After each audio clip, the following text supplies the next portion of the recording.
হাফিজুন। আল্লাহ বলেন এই কোরআন হলো জিকির, আমি জিকির নাজিল করেছি, এটার হেফাজতের দায়িত্ব আমি নিয়েছি। সুতরাং আমার ভাইরা, আল্লাহ বলেছেন এই জিকির তথা কোরআন থেকে যারা মুখ ফিরে নেবে তাদের দুনিয়ার জীবন হবে সংকীর্ণ, আর কিয়ামতে তারা অন্ধ হয়ে আল্লাহর দরবারে উঠবে। এবার আমার প্রশ্ন হলো, কিয়ামতে কি আমরা অন্ধ হতে চাই কিনা? যারা বললেন না তারা কি আমার কথা বুঝেন নাই? আমার প্রশ্নের জবাব দেন মুসলমান, কিয়ামতে আমরা কি অন্ধ হতে চাই কিনা? আল্লাহর দরবারে অন্ধ হয়ে উঠতে চাই কিনা? তাহলে কোরআন অনুযায়ী জীবন গঠন করতে হবে। কোরআন অনুযায়ী জীবন, কোরআন অনুযায়ী পরিবার, কোরআন অনুযায়ী সমাজ, রাষ্ট্র সবগুলো পরিচালনা করতে হবে। আগামীর দিনে বাংলাদেশ হবে কোরআনের বাংলাদেশ, হবে কোরআনের সমাজ। কারা কারা রাজি? হাতটা তুলে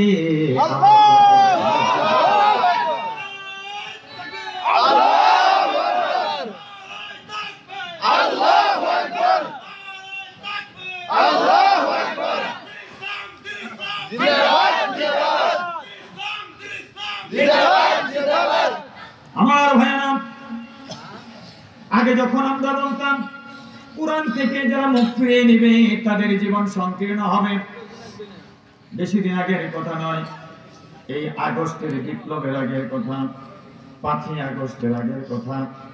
আমাদেরকে অনেক শ্রোতা প্রশ্ন করতো, হুজুর যারা কোরআন থেকে মুখ ফিরিয়ে নিয়েছে, কোরআন মানে না, কোরআনের বিরোধিতা করে, আজকে 17 বছর ধরে তারা সমাজ চালায়, হাজার হাজার কোটি টাকার মালিক তারা হয়েছে। লুণ্ঠন করেছে ব্যাংক, লুণ্ঠন করেছে ফ্যাক্টরি। অর্থনৈতিক এমন কোন প্রতিষ্ঠান নাই যেখানে তারা লুণ্ঠন করে নাই, ডাকাতি করে নাই।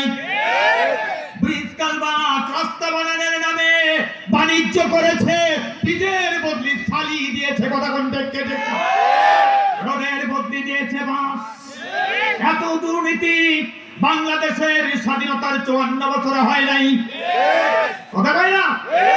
একজন সারা জীবন গল্প করেছে, রাত্রে তাহাজ্জুদ পড়ে, সকালে যায় নামাজ পড়ে, সকালবেলা কোরআন তেলাওয়াত করে।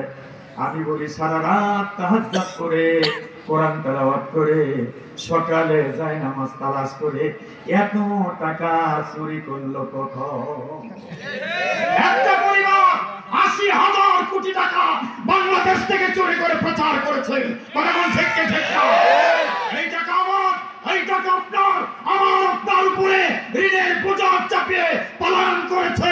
এই জাতি কোনোদিন তাদেরকে ক্ষমা করবে না। তাদের এই ফেসিবাদী চরিত্র আর এই নায়িকার অভিনয় ধরতে বাংলাদেশের মানুষের 17 বছর সময় লেগেছে। কথা বলেন ঠিক না?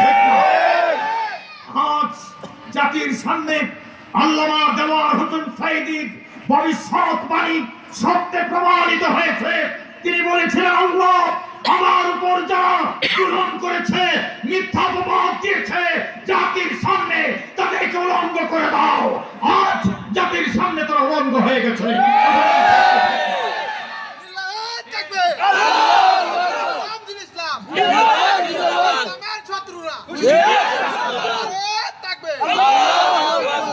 আমার ভাইরা, এজন্য আজকে এখানে যারা আছেন পুরুষেরা, আপনাদের পাশাপাশি মহিলাদের ব্যাপারে আমি দু একটা কথা বলবো। মহিলারা যখন রাসূলের সামনে আসতেন, রাসূল তাদেরকে শপথ পড়াতেন। কি শপথ পড়িয়েছেন? আল্লাহ রাব্বুল আলামিন সূরা মুমতাহানা 12 নম্বর আয়াতে ঘোষণা বলে দিয়েছেন। এই সূরা মুমতাহানা একটু ভিডিও করতেছি, মহিলাদের ব্যাপারে রাসূল কি বলেছেন এই কয়েকটি কথা বলে তারপরে আমার আলোচনার গভীরে প্রবেশ করব ইনশাআল্লাহ। আল্লাহ যেন কবুল করে নেয়। সকলে জোরে জোরে বলেন আমিন। আমি একটা প্রশ্ন করি, কি অপরাধ আমাদের? কেন কোরআনের কথা বলতে পারি নাই, কেন কোরআন হাতে নিয়ে কোরআনের তাফসীর করতে পারি নাই, আল্লাহর কাছে জবাব দিতে হবে। কথা কোন ঠিক কিনা? পরে আল্লাহ বারান যাব, কাছে জবাব দেওয়ার আগে বাংলাদেশের জনগণের কাছে জবাব দিতে হবে। যারা কোরআনের কথা বলতে দেয় নাই, যারা স্বাধীনভাবে মত প্রকাশ করতে দেয় নাই, এমন কোন সেক্টর নাই যেই সেক্টরে প্রতিবাদী মানুষ নির্যাতিত হয় নাই, জেল খাটে নাই, বন্দি জীবন যাপন করে নাই, আয়না ঘরের ভিতরে নিয়ে উলঙ্গ করে উপর করে তারপরে পা রশি দিয়ে বেঁধে নির্যাতন করে নাই। এই নির্যাতিত মানুষের আত্মনাদ শুনেছেন কে?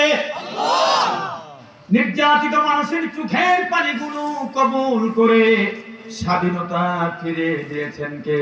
আল্লাহ। সেজন্য যারা এই 17 বছর নির্যাতিত হয়েছ, তোমাদেরকে ঐক্যবদ্ধ থাকতে হবে, একজন আরেকজনের প্রতি সহনশীল হতে হবে, একজন আরেকজনের কথার মর্যাদা দিতে হবে। আমরা নিজেরা কারো প্রতিপক্ষ নই, প্রতিদ্বন্দ্বী হতে পারি, কিন্তু কেউ কারো প্রতিপক্ষ নই। কথা কোন ঠিক কি ঠিক না? আমাদের মধ্যে যদি কোনো হয়, আমাদের মধ্যে যদি অনৈক্য হয়, আবার কিন্তু ফেসিবাদ বিভিন্ন ষড়যন্ত্রের নীতি লিপ্ত, আবার তারা ফিরে আসবে। সুতরাং স্মরণকালের ইতিহাসে 1 শতাব্দী যেন তারা দেশে ফিরে না আসতে পারে, এমন ধরনের ঐক্যের প্রাচীর গঠন করতে হবে। ও মুসলমান, বলেন তো রাজি আছে কিনা? কারা কারা রাজি? হাতটা তুলে দেখা। লিল্লাহি তাকবীর। একটু জোরে তাকবীর দিতে হবে, জোরে জোরে বলে আল্লাহু আকবার। আল্লাহু আকবার ধ্বনিটাই আমাদের বুঝি। আমরা যখন আল্লাহু আকবার বলতাম, তারা ভয় পেত, হাজার হাজার পুলিশ লেগে দিত, কথা কয় না? কিন্তু আমাদের এই অস্ত্রের কাছে তারা পরাজিত। আজ ইন্ডিয়া বসে বিভিন্ন ধরনের ষড়যন্ত্র করছে, বাংলাদেশের এই লুণ্ঠনকারী ফেসিবাদী রানী, কথা কয় না? এই ষড়যন্ত্র সফল হবে না। সরকার যে দেশ থেকে পালিয়েছে সে দেশে কোনোদিন ফিরে আসতে পারে না, এমনকি তার লাশ সে দেশে আসে নাই। আল্লামা সাঈদী রহমাতুল্লাহ আলাইহি জানাজার নামাজ ঢাকার রাজধানীতে বাইতুল মুকাররমে পড়তে দাও নাই। এই বাংলার 1 ইঞ্চি জমিনে তোমার লাশ আসবে না, জানাজা হবে না।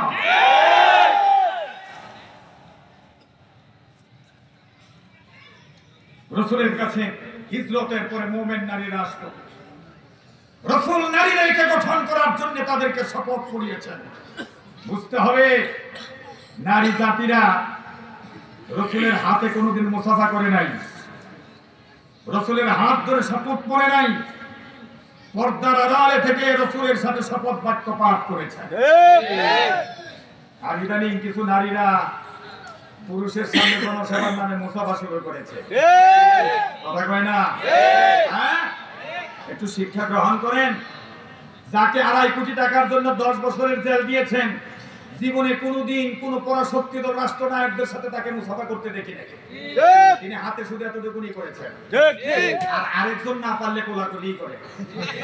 আবার ওনার সাধারণ সম্পাদক বলেছেন, ইন্ডিয়ায় যখন সেলফি উঠাইলো তখন বলছেন ম্যানেজ হয়ে গেছে, সেলফি উঠাইছে। আমরা সেদিনই বুঝেছি যারা সেলফির প্রতীক্ষায় থাকে তাদের পায়ের নিচে মাটি নাই। কথা কম? আজকে তো পরিচয় দিতে পারো না। আমরা তো 17 বছর নির্যাতিত হয়ে ঠিকই আছি। তুমি 1 মিনিট থাকতে পারো না, রান্না ভাত খাইতে পারো নাই, আল্লাহ খাওয়াবে না, রিজিক উঠাই দিছে। এদেশের মানুষের টাকা চুরি করছ, আমরা ব্যাংক করেছি, তোমরা ব্যাংক লুট করেছ। এদেশের মানুষের অধিকার নষ্ট করেছ। একটা সাধারণ ভিক্ষা করে খায় মহিলা, তারও কয়েক লক্ষ টাকা ঋণ আছে, তার মাথার উপরে ঋণের বোঝা দিয়ে গেছ। এখন আমরা ভুগতেছি।